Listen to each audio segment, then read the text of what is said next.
नमस्कार, मैं हूँ आपके साथ कंचन मिश्रा। अपडेट मीडिया 24x7 में आप सभी का स्वागत है। अपडेट मीडिया 24x7 के समस्त परिवार की ओर से आप सभी को गणतंत्र दिवस की बहुत बहुत शुभकामनाएं। यह दिन हमारे देश की स्वतंत्रता, समानता और भाईचारे का प्रतीक है। 26 जनवरी 1950 को हमारा संविधान लागू हुआ था, जिसने हमें लोकतंत्र में अपने अधिकारों और कर्तव्यों का बोध कराया। हमें गर्व है कि हमारे संविधान ने हर नागरिक को समानता, स्वतंत्रता और न्याय का अधिकार दिया है। यह दिन भारत के संविधान लागू होने की याद में मनाया जाता है। भारत का संविधान 26 जनवरी 1950 को लागू हुआ था। इस दिन दिल्ली के राजपथ पर परेड और झांकियां निकाली जाती हैं। भारत के राष्ट्रपति तिरंगा फहराते हैं और 21 तोपों की सलामी दी जाती है। आओ झुककर सलाम करें उन्हें जिनके हिस्से में ये मुकाम आता है। खुशनसीब होता है वो खून जो देश के काम आता है। ना पूछो जमाने से कि क्या हमारी कहानी है, हमारी पहचान तो बस इतनी है कि हम सब हिंदुस्तानी हैं।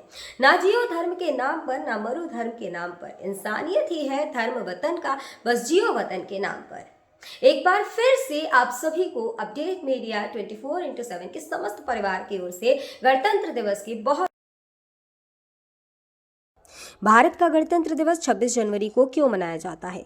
जैसा कि आप जानते हैं कि गणतंत्र दिवस हमारा राष्ट्रीय पर्व है जो 26 जनवरी को मनाया जाता है। हर साल गणतंत्र दिवस के दिन भव्य परेड का योजना बनाया जाता है जो इंडिया गेट से राष्ट्रपति भवन तक होता है। इस परेड के दौरान थल सेना, वायुसेना और नौसेना के जवान शामिल होते हैं। इस परेड के दौरान तीन सेनाओं के प्रमुख राष्ट्रपति को सलामी देते हैं। यही नहीं, इस दिन तीन सेनाएं आधुनिक हथियारों का प्रदर्शन भी करती हैं जो राष्ट्रीय शक्ति का प्रतीक है। लेकिन आप जानते हैं कि गणतंत्र दिवस 26 जनवरी को ही क्यों मनाया जाता है? दरअसल 1950 ईस्वी में मुझे भारत सरकार अधिनियम को हटाकर भारत का संविधान लागू किया गया था।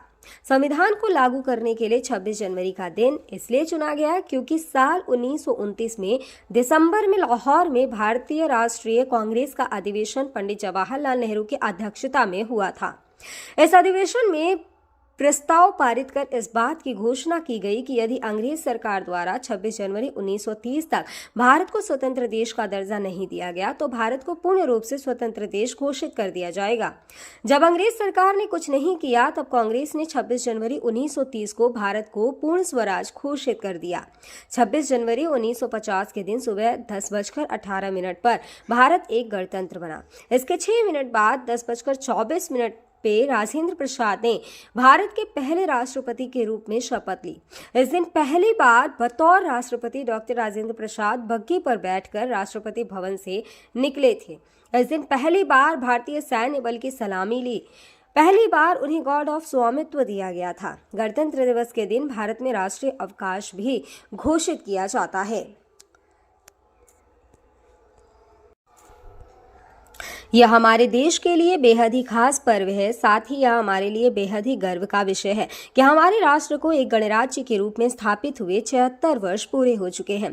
देश की संप्रभुता और एकीकरण को दर्शाने वाला यह त्योहार हर भारतीय के मन में देशभक्ति की भावना का संचार करता है। 26 जनवरी 1950 21 तोपों की सलामी के साथ तिरंगा फहराते हुए राष्ट्रपति डॉक्टर राजेंद्र प्रसाद ने स्वतंत्र भारत का स्वनिर्मित संविधान लागू किया। भारत के नए युग की शुरुआत के साक्षी देशवासियों सहित सी गोपालाचारी, जवाहरलाल नेहरू, सरदार पटेल जैसे गणमान्य बने। मात्र 3 साल पहले आजादी की सुबह देखने वाले देश ने अपना संविधान बनाकर विश्व को अपनी संप्रभुता का परिचय दिया। हालांकि ये डगर इतनी आसान नहीं थी। इतिहास के पन्नों को टटोले तो मालूम होता है कि स्वराज के साथ ही अपने संविधान, हक और हुकूम की लड़ाई बेहद चुनौती भरी थी। दरअसल अंग्रेजों की गुलामी से त्रस्त देशवासियों को प्रथम विश्व युद्ध के दौरान एक सुनहरा अवसर हाथ लगा जब ब्रिटेन की ओर से मदद की गुहार लगाई गई। भारतीयों ने सहर्ष प्रस्ताव स्वीकार किया और वर्ल्ड वॉर में ब्रिटेन के साथ खड़े नजर आए। यह उद्देश्य के साथ कि उन्हें आगे चलकर अंग्रेजों की हुकूमत से आजादी मिल जाएगी। लेकिन एक बार फिर अंग्रेज अपनी बात से पलटते नजर आए और आजादी के बदले लेकर आए भारत सरकार अधिनियम 1919। इस अधिनियम का असर ये रहा कि देश के कुछ बड़े प्रांत में दोहरी शासन प्रणाली व्यवस्था लागू हुई। इसके तहत स्वास्थ्य, शिक्षा, कृषि जैसे विषयों को भारतीय मंत्रियों के सम्मुख सौंप दिया गया था। वहीं दूसरी तरफ से सैन्य, रक्षा और विदेशी मसले जैसे अहम मुद्दे वायसराय के अधिकार क्षेत्र में रहे। इसके अनुरूप भारतीयों को यह आश्वासन दिया गया कि इस अधिनियम से पड़ने वाले प्रभावों का विषय में भविष्य में आकलन किया जाएगा। अंग्रेजों के इसी कदम ने जमीन तैयार की साइमन कमीशन की। जो साल 1928 में भारत की धरती पर दाखिल हुआ। साइमन कमीशन ने बड़े ही नाटकीय अंदाज में संवैधानिक सुधारों की समीक्षा कर अपनी रिपोर्ट तैयार की। लेकिन अब समय बदल गया है। अब देशवासी अंग्रेजों के बहकावे में नहीं आने वाले थे, क्योंकि स्वराज के साथ साथ अपने संविधान की मांग भी धीरे धीरे देशवासियों के मन में परवान चढ़ने लगी थी। साइमन कमीशन रिपोर्ट के बाद देश भर में जमकर आंदोलन हुए। इसे शांत करने के लिए ब्रिटिश सरकार ने राउंड टेबल कॉन्फ्रेंस का आयोजन किया। हालांकि देश के सभी वर्ग के नेता इसमें शामिल नहीं थे, इसलिए ये एक असफल प्रयास सिद्ध हुआ। लेकिन जहां एक तरफ ब्रिटिश हुकूमत भारतीयों के इरादों को एक बार फिर भुलाने के जद्दोजहद में लगी थी, तो वहीं दूसरी तरफ देश के वीर सपूतों ने अपने संविधान का खाका तैयार भी कर लिया था। साल 1928 में मोतीलाल नेहरू सहित 8 कांग्रेस नेताओं ने एक संविधान का मसूदा तैयार किया, जिसकी नींव 1921 में भारतीय राष्ट्रीय कांग्रेस के कराची अधिवेशन में तय की गई थी। इस तरह स्वतंत्र भारत के संविधान की रूपरेखा सजने लगी थी। समय का पहिया आगे बढ़ता गया। फिर आया गवर्नमेंट ऑफ इंडिया एक्ट 1935, जिसे हमारे संविधान का संरचनात्मक आधार कहा जाता है। दूसरे शब्दों में कहें तो यह एक फाउंडेशन बन गया, जिसके ऊपर मौजूदा संविधान की भव्य इमारत खड़ी हो गई। एक्ट 1935 भारत के लिए आज़ादी की सुगबुगाहट के साथ आया, लेकिन आज़ादी की आहट के साथ मुस्लिम लीग और कांग्रेस के बीच मतभेदों की खाई गहरी होती जा रही थी। दोनों के बीच तल्खियां इतनी बढ़ चुकी थी कि बुनियादी मुद्दों पर भी समझौते की गूंज तक नहीं रही थी। हालांकि इन सभी विवादों से आगे बढ़ते हुए भारतीय नेता अपने लक्ष्य की ओर बढ़ रहे थे। दूसरे विश्व युद्ध के दौरान 1945 में सभी पार्टियों की सहमति से संविधान का प्रारूप तैयार कर लिया गया था, जिसे सार्वभौमिक वयस्क फ्रेंचाइजी स्वतंत्रता और समानता के साथ अल्पसंख्यकों के अधिकारों की रक्षा का विशेष ध्यान रखा गया था। इसके साथ ही भारत छोड़ो आंदोलन और आजाद हिंद फौज की निर्भीकता ने अंग्रेजों ने भारत में अनंत काल तक राज करने का सपना चूर चूर कर दिया था। जैसे जैसे भारतीय राष्ट्रीय आंदोलन जोर पकड़ता गया, ब्रिटिश हुकूमत पर संविधान निर्माण के लिए संविधान सभा के गठन का दबाव भी बढ़ता गया। इस गहमा गहमी के बीच आखिरकार 9 दिसंबर 1946 में नई दिल्ली के संवैधानिक हॉल में संविधान सभा की पहली बैठक हुई, जिसमें महात्मा गांधी को छोड़कर उस वक्त के राष्ट्रीय आंदोलन से जुड़ी करीब हर बड़ी शख्सियत शामिल थी, जिसका मुस्लिम लीग ने भारत को 2 हिस्सों में बांटे नए मुल्क पाकिस्तान की मांग को लेकर बैठक का बहिष्कार किया। लिहाजा पहली बैठक में कुल 207 सदस्यों ने हिस्सा लिया, जहां सभा के सबसे वरिष्ठ सदस्य डॉक्टर सच्चिदानंद सिन्हा को सभा का अस्थायी सदस्य चुना गया। हालांकि 2 दिन बाद 11 दिसंबर को डॉक्टर राजेंद्र प्रसाद सभा के अध्यक्ष निर्वाचित हुए और डॉक्टर एच.सी. मुखर्जी और वी.टी. कृष्णमाचारी को सभा का उपाध्यक्ष बनाया गया। इसी कड़ी में आया सुनहरा दिन 15 अगस्त 1947 का, जब गुलामी की बेड़ियों को तोड़ भारत ने आज़ादी की नई सुबह देखी। देशवासियों में जोश भरते हुए आज़ाद भारत के प्रथम प्रधानमंत्री जवाहरलाल नेहरू ने बुलंद आवाज में देश को संबोधित किया। इतिहास के पन्नों में यह भाषण ट्रस्ट विद डेस्टिनी नाम से दर्ज हुआ। इसके साथ ही तेज हुई संविधान निर्माण की प्रक्रिया। आज़ादी के बाद चुनौतियों में इजाफा हुआ। संविधान पर सामग्री की कमी थी, लेकिन उसका सही चयन और उचित व्याख्या का काम बहुत जटिल था। बी.एन. राव द्वारा तैयार किए गए संविधान के प्रारूप पर विचार विमर्श करने के लिए संविधान सभा 29 अगस्त 1947 को एक संकल्प पारित करके प्रारूप समिति का गठन किया। इसके अध्यक्ष के रूप में डॉक्टर भीमराव अंबेडकर को चुना गया। इस समिति में अंबेडकर के अलावा 6 और सदस्य थे। संविधान निर्माण के दौरान कई अहम फैसले लिए गए, जिसके राष्ट्रमंडल के समूह में भारत की सदस्यता, राष्ट्रध्वज का चयन, साथ ही राष्ट्रगान और राष्ट्रनीति का चुनाव शामिल था। यहाँ दिलचस्प बात यह है कि संविधान में सबसे पहले नंबर पर आने वाली उद्देशिका सबसे अंत में पारित हुई। संविधान अगर राजनीतिक असंवैधानिक दस्तावेज है, तो पीएमएल एक ग्रंथ को दार्शनिक नजरिया प्रदान करती है। डॉक्टर भीमराव अंबेडकर की अगुवाई में संविधान निर्माताओं ने 60 देशों के संविधानों का अध्ययन किया। 4 नवंबर 1948 को संविधान का अंतिम प्रारूप पेश किया। संविधान तैयार करने के बाद मुश्किल खड़ी हुई कि इसे सुंदर अक्षरों में पिरोकर कैसे संजोया जाए। इस उधेड़-बुन के बीच प्रेम बिहारी नारायण रायजादा का नाम सामने आया, जो कि अपने दौर के सबसे विख्यात कैलीग्राफर थे। उसके बाद भारत का संविधान प्रेम बिहारी नारायण रायजादा सुलेख फॉन्ट में लिखा गया। उसके प्रत्येक पृष्ठ को नंदलाल बोस के मार्गदर्शन में शांति निकेतन के कलाकारों द्वारा अलंकृत किया गया। इस तरह कुल 2 साल 11 महीने और 18 दिनों में विश्व के सबसे बड़े लोकतंत्र का स्वनिर्मित संविधान बनकर तैयार हुआ। आधिकारिक तौर पर 26 नवंबर 1949 को संविधान को पारित किया गया, जिस पर संविधान समिति के 15 महिलाओं सहित 284 सदस्यों ने हस्ताक्षर किए। वहीं संविधान लागू करने के लिए 26 नवंबर को चुना गया, क्योंकि 26 जनवरी 1930 को भारतीय कांग्रेस के लाहौर अधिवेशन में पूर्ण स्वराज का प्रस्ताव रखा गया था।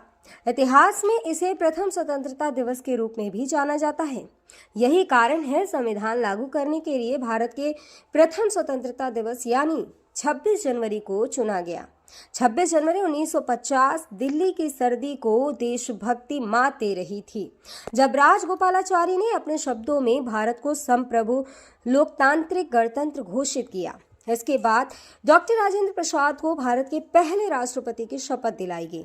उसके बाद सार्वजनिक समारोह की शुरुआत हुई, जिसमें राष्ट्रपति डॉक्टर राजेंद्र प्रसाद और मुख्य अतिथि इंडोनेशिया के अध्यक्ष सुकर्नो हुए और मुख्य अतिथि इंडोनेशिया के अध्यक्ष सुकर्नो भी शामिल हुए। इसी तरह दिनांक 26 जनवरी 1950 इतिहास के पन्नों में स्वर्णिम अक्षरों में दर्ज हो गया। ग्राम सरैया कमरघटा, ब्लॉक पहाड़ी, जनपद मिर्जापुर प्रधान महेश और प्रतिनिधि बबऊ की ओर से समस्त गांव वासियों, नगर वासियों और देशवासियों को गणतंत्र दिवस की बहुत बहुत शुभकामनाएं। और साथ ही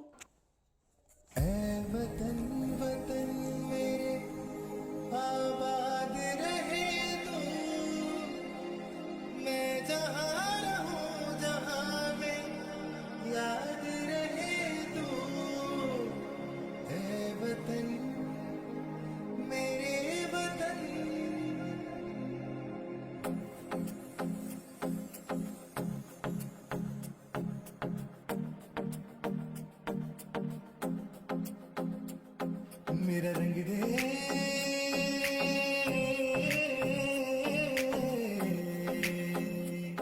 मेरा रंग दे बसंती चोला, माए रंग दे, मेरा रंग दे बसंती चोला, माए रंग दे, मेरा रंग दे बसंती चोला, रंग दे। भारत में एक और बीमारी ने दस्तक दे दी है। ये बीमारी है HMPV। चीन के बाद अब भारत में भी HMPV ने दस्तक दे दी है। भारत में HMPV के 2 केसेस मिले हैं, जिसके बाद लोगों के मन में डर और सवाल पैदा हो गए हैं। सवाल ये कि HMPV वायरस क्या है, HMPV वायरस के लक्षण क्या है, HMPV वायरस से कैसे करें बचाव, और क्या HMPV कोई नया वायरस है?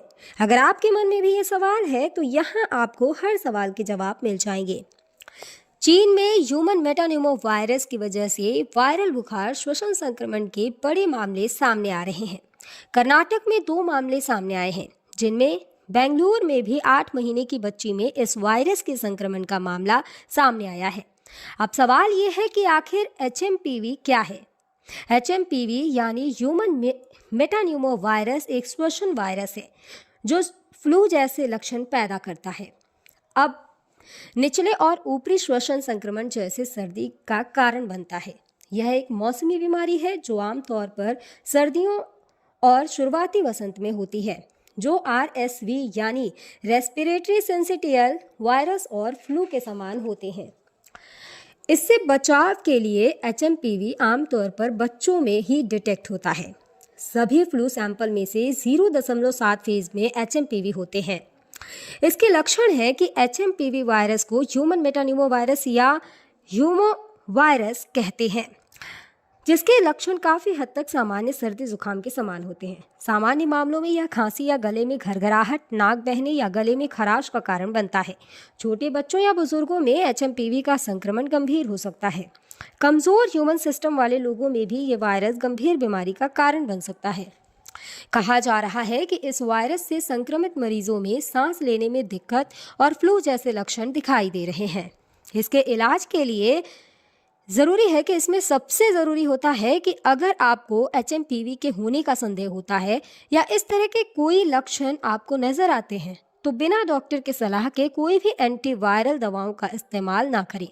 सांस की बीमारी से जुड़े एक्सपर्ट ने लोगों को मानव मेटान्यूमो वायरस से लड़ने के लिए एंटीवायरल दवाओं का आंख बंद कर उपयोग न करने की सलाह दी है।